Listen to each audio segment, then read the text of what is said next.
السلام علیکم دوستو، آپ دیکھ رہے ہیں ڈیلی نیوزستان۔ یہ عمران خان کی زندگی پہ بنی ہوئی ایک ایسی ویڈیو ہے جس میں عمران خان کے انٹرویو، تبصرہ، تجزیہ وغیرہ پہ بنی ایک ویڈیو ہے۔ تو آئیے ویڈیو کی طرف چلتے ہیں۔ اگر آپ نے میرا چینل سبسکرائب نہیں کیا تو سبسکرائب کر دیں اور ویڈیو کو لائک کر دیں اور کمنٹس میں اپنی رائے کا اظہار ضرور کریں۔ اس وقت لاہور میں عمران خان کی رہائش گاہ کے باہر صورتحال انتہائی کشیدہ ہے۔ جیسا کہ آپ دیکھ سکتے ہیں، یہاں لوگوں کی بہت بڑی تعداد موجود ہے۔ یہاں تمام افراد عمران خان کے حامی ہیں۔ آپ اس وقت ان کے گھر کے باہر کیوں موجود ہیں؟ کیا عمران خان کو گرفتار ہونے سے بچانے کے لیے آئے ہیں؟ یہ سوال ایک نیوز رپورٹر نے عوام سے کیا جو کہ عمران خان کے گھر کے باہر موجود تھے۔ عمران خان وہ شخصیت ہے جو اس وقت پاکستان کے سیاسی بحران کے مرکز میں کھڑی ہے۔ ایک عظیم کرکٹ ہیرو سے لے کر وزیر اعظم بننے تک اور پھر اقتدار سے محروم ہو کر اپنی سیاسی بقا کی جنگ لڑنے والے اپوزیشن رہنما تک ان کا سفر غیر معمولی رہا ہے۔ عمران خان کہتے ہیں مجھے جیل میں ڈالنا چاہتے ہیں تاکہ میں انتخابات میں حصہ نہ لے سکوں۔ عمران خان کی حکومت گزشتہ سال ختم کر دی گئی تھی اور وہ اب دوبارہ سیاسی واپسی کی امید لگائے بیٹھے ہیں۔ صورتحال انتہائی کشیدہ ہے۔ پولیس کئی دنوں سے ان کے گھر کے باہر موجود ہے اور ہم اس وقت اس تمام ہنگامے کے مرکز میں جا رہے ہیں تاکہ خود عمران خان سے ملاقات کر سکیں۔ پاکستان اس وقت ایک نہایت ہی دلچسپ اور اہم دور سے گزر رہا ہے۔ آپ کے گھر کے باہر گزشتہ رات پولیس آپ کو گرفتار کرنے کی کوشش کے لیے آئی تھی اور ان کے گرد وہ تمام حمایتی موجود ہیں جنہیں ہم ابھی یہاں آتے ہوئے دیکھ کر آئے ہیں۔ اس پورے طوفان کے درمیان خود کو کیسا محسوس کرتے ہیں؟ یہ سوال عمران خان سے پوچھا گیا تو عمران خان نے جواب دیا، میں ہمیشہ یہ امید رکھتا تھا کہ ایک دن میرے لوگ سیاسی شعور حاصل کریں گے اور حقیقی آزادی کا مطلب سمجھیں گے۔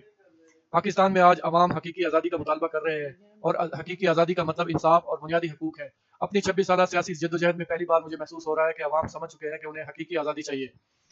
نیوز اینکر نے سوال پوچھا، 30 سال پہلے آپ دنیا کے عظیم ترین کرکٹر میں شمار ہوتے تھے، آپ ایک قومی ہیرو تھے اور اس ملک کے کپتان بھی، کیا آپ نے کبھی سوچا تھا کہ ایک دن آپ پاکستان کے وزیر اعظم بنیں گے؟ عمران خان نے جواب دیا، نہیں، یہ کبھی میری خواہش نہیں تھی کیونکہ میری پوری توجہ کرکٹ پر مرکوز تھی۔ میں نے 21 سال بین الاقوامی کرکٹ کھیلی۔ جب میں سیاست میں آیا تو یہ میری زندگی کا سب سے بڑا چیلنج تھا۔ اگر میں اپنی زندگی میں پہلے ہی اتار چڑھاؤ اور مشکلات کا سامنا نہ کر چکا ہوتا تو شاید کبھی سیاست میں نہ آتا۔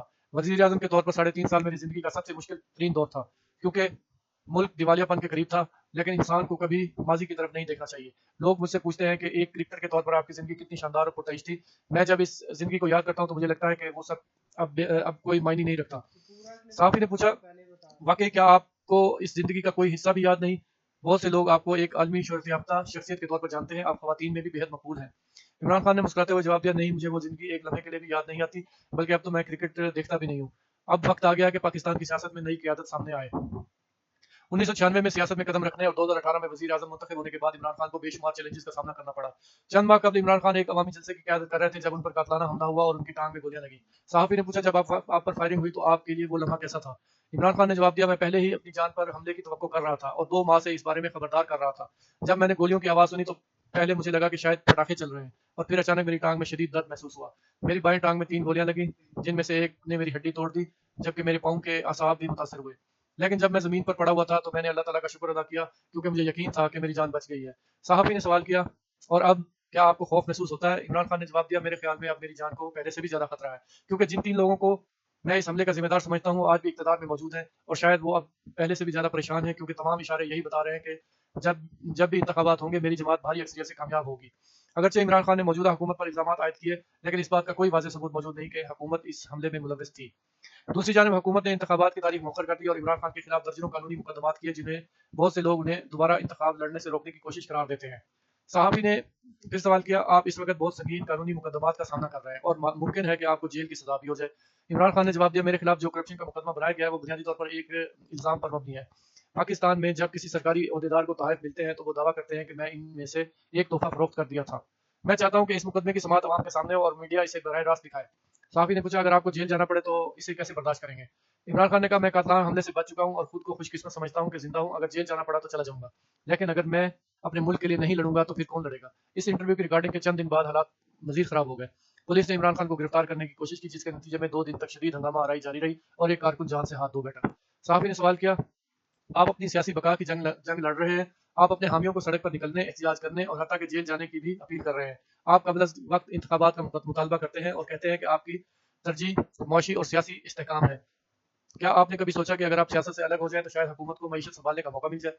عمران خان نے جواب دیا، اگر موجودہ حکومت واقعی معاشی استحکام کی فکر مند تھی تو پھر اس نے ہماری حکومت کو ہٹانے کی سازش کیوں کی؟ ہماری مدت ختم ہونے میں صرف 1.5 سال ہی باقی تھا، اتنی جلدی کس بات کی تھی؟ اس وقت کے کئی بڑے سیاسی رہنماؤں اور ان کے اہل خانہ پر اربوں روپے کی کرپشن کے مقدمات چل رہے تھے۔ وہ دراصل ان مقدمات سے جان چھڑانا چاہتے تھے اور اقتدار میں آتے ہی انہوں نے ایسا کر لیا۔ صحافی نے عمران خان سے سوال کیا، آپ اقتدار میں آئے تھے تو آپ نے وعدہ کیا تھا کہ 6 ماہ کے اندر کرپشن کا خاتمہ کریں گے، لیکن ایسا نہیں ہو سکا، بلکہ بین الاقوامی کرپشن انڈیکس میں پاکستان کی درجہ بندی آپ کے دور حکومت میں مزید خراب ہوئی۔ اس پر آپ کیا کہیں گے؟ عمران خان نے جواب دیا، پاکستان کا بنیادی مسئلہ وہ ہے جسے ہم ایلیٹ کیچز کہتے ہیں، یعنی ملک کا طاقتور طبقہ قانون سے بالاتر ہو جاتا ہے۔ یہ صرف پاکستان کا مسئلہ نہیں بلکہ بیشتر ترقی پذیر ممالک کا مسئلہ ہے۔ میری پوری سیاسی جدوجہد کا مقصد یہی تھا کہ طاقتور بدعنوان عناصر کو قانون کے کٹہرے میں لایا جائے۔ بدقسمتی سے میں اس مقصد میں کامیاب نہ ہو سکا مکمل طور پر، کیونکہ قومی احتساب بیورو نیب جو کرپشن کے خلاف کارروائی کا ادارہ ہے میرے ماتحت نہیں تھا۔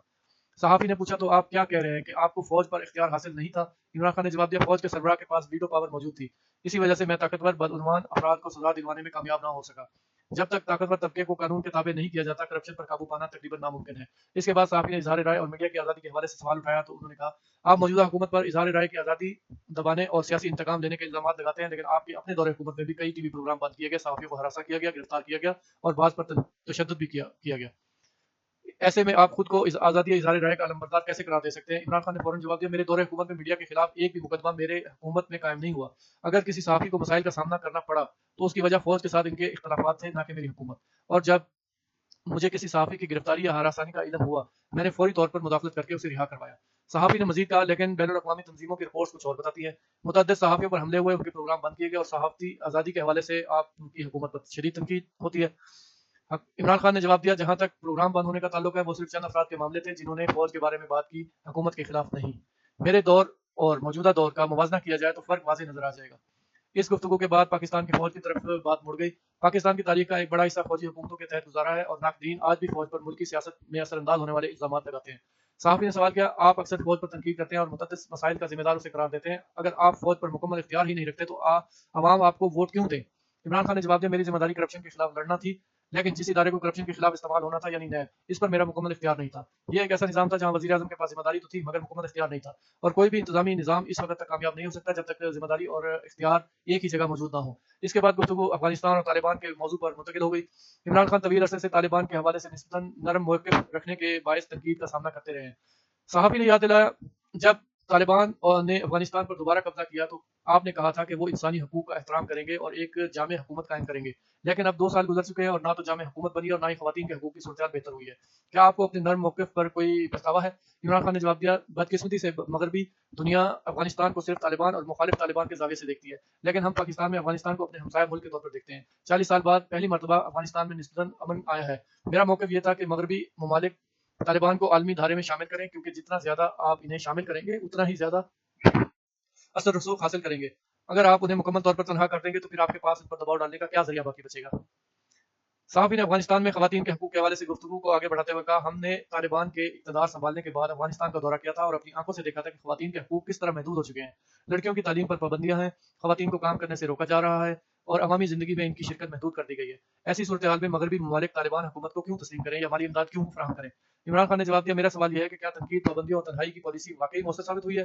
اگر آپ طالبان کو الگ تھلگ کر دیں گے تو پھر آپ کے پاس ان پر اثر انداز ہونے کا کون سا ذریعہ باقی رہ جائے گا؟ میرا خیال ہے کہ دنیا کا مفاد ایک مستحکم افغانستان میں ہے جہاں دہشت گردی نہ ہو اور خطے میں امن قائم رہے۔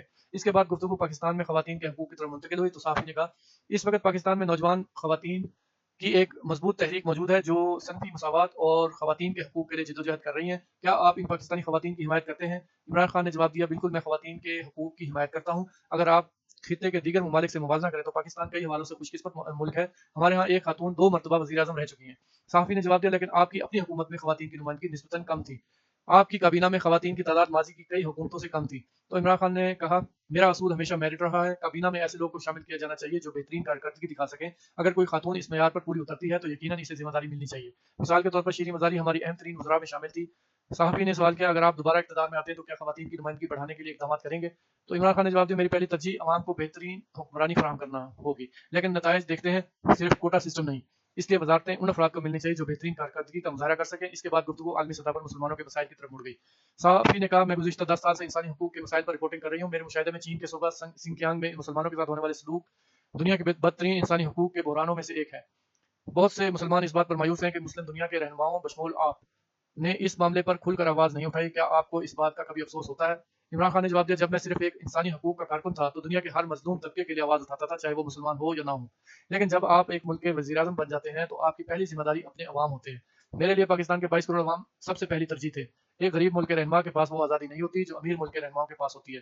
حقیقت یہ ہے کہ بڑی طاقتیں بھی اکثر انسانی حقوق کے معاملات میں دوہرا معیار اپناتی ہیں۔ اس کے بعد صحافی نے روس اور یوکرین کی جنگ کا ذکر کیا۔ انہوں نے کہا کہ آپ روسی صدر پوٹن سے اس دن ملاقات کر رہے تھے جس دن روس نے یوکرین پر حملہ کیا تھا۔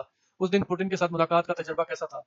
عمران خان نے جواب دیا، میری ملاقات سے تقریباً 1 گھنٹہ پہلے ہمیں معلوم ہوا کہ روس نے یوکرین پر حملہ کر دیا ہے۔ میں نے سوچا تھا شاید ملاقات منسوخ ہو جائے گی یا بات مختصر ہوگی، لیکن ملاقات تقریباً 3 گھنٹے جاری رہی۔ صحافی نے پوچھا کیا آپ نے جنگ کے بارے میں ان سے بات کی؟ عمران خان نے جواب دیا کہ انہوں نے روس کا موقف بیان کیا۔ ان کا کہنا تھا کہ مغرب نے روس کے تحفظات کو نظر انداز کیا اور نیٹو کو روس کی سرحدوں تک لے آیا۔ یقیناً مغربی ممالک کا اپنا موقف ہے اور روس کا اپنا۔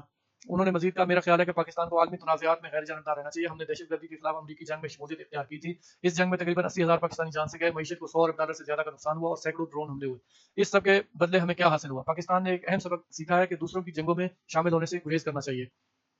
انٹرویو کے اختتامی مرحلے میں صحافی نے عمران خان سے ایک ذاتی سوال پوچھا، کیا آپ پوری سیاسی جدوجہد اور مسلسل کشمکش سے لطف اندوز ہوتے ہیں؟ عمران خان مسکرائے اور جواب دیا، جی ہاں، کسی حد تک۔ کیونکہ اگر میں ایک دن صبح اٹھوں اور میری زندگی میں کوئی چیلنج نہ ہو تو مجھے یہ لگتا ہے کہ میری زندگی کا مقصد ہی ختم ہو گیا۔ چیلنجز ہی انسان کو زندہ رکھتے ہیں اور آگے بڑھنے کا حوصلہ دیتے ہیں۔ صحافی نے مزید سوال کیا، تو کیا ایسا کوئی وقت آ سکتا ہے جب آپ سیاست سے الگ ہو جائیں یا خود ہی پیچھے ہٹ جائیں؟ تو عمران خان نے جواب دیا، میں اس بارے میں ابھی کچھ نہیں کہہ سکتا۔ اس وقت میرے سامنے ایک بہت بڑا چیلنج موجود ہے اور میری تمام توجہ اسی پر مرکوز ہے۔ میں صرف اس بات پر غور کر رہا ہوں کہ پاکستان کو موجودہ بحران سے کیسے نکالا جائے۔ مستقبل میں کیا ہوگا اس کا فیصلہ وقت کرے گا۔ صحافی نے پوچھا، اگر آپ دوبارہ اقتدار میں آتے ہیں تو آپ کی سب سے بڑی ترجیح کیا ہوگی؟ عمران خان نے کہا، پاکستان کو اس دلدل سے نکالنا جو اس وقت ملک کو اپنی لپیٹ میں لیے ہوئے ہے۔ میرے خیال میں اگر کوئی شخص پاکستان کی موجودہ سیاسی اور معاشی بحران سے نکالنے میں کامیاب ہو جائے تو یہ اس کی زندگی کا سب سے بڑا کارنامہ ہوگا۔ انہوں نے مزید کہا کہ میری پوری جدوجہد اقتدار کے لیے نہیں، میرا مقصد ایک ایسا پاکستان بنانا ہے جہاں قانون سب کے لیے برابر ہو، انصاف ہر شہری کو میسر ہو اور طاقتور بھی قانون کے تابع ہوں۔ جب تک ملک میں قانون کی حکمرانی قائم نہیں ہوتی اس وقت تک حقیقی ترقی ممکن نہیں۔ انٹرویو کے اختتام پر یہ واضح محسوس ہوتا ہے کہ عمران خان خود کو ایک ایسے سیاسی رہنما کے طور پر پیش کرتے ہیں جو پاکستان میں بڑی تبدیلی لانے کی کوشش کر رہا ہے۔ دوسری طرف ان کے ناقدین کا موقف ہے کہ ان کے دور حکومت میں بھی بہت سے مسائل برقرار رہے اور کئی وعدے پورے نہ ہو سکے۔ بہرحال ایک بات طے ہے کہ عمران خان آج بھی پاکستان کی سیاست کو سب سے اہم اور بااثر شخصیات میں شمار ہوتے ہیں اور ان کا سیاسی مستقبل پاکستان کی سیاست پر گہرے اثرات مرتب کرے گا۔ اس وقت جب ملک سیاسی تقسیم، معاشی مشکلات اور ادارہ جاتی کشمکش کا سامنا کر رہا ہے تو عمران خان کی جدوجہد اور ان کے فیصلے آنے والے برسوں میں پاکستان کی سمت متعین کرنے میں اہم کردار ادا کر سکتے ہیں۔ یہی وجہ ہے کہ پاکستان ہی نہیں، پوری دنیا کی نظریں اس وقت پاکستانی سیاست اور عمران خان کے سیاسی سفر پر مرکوز ہیں۔ تو دوستو، اگر آپ کو یہ انٹرویو اور تجزیہ پسند آیا تو میری ویڈیو کو لائک کریں اور سبسکرائب کریں اور کمنٹ میں اپنی رائے کا اظہار کریں۔ اللہ حافظ۔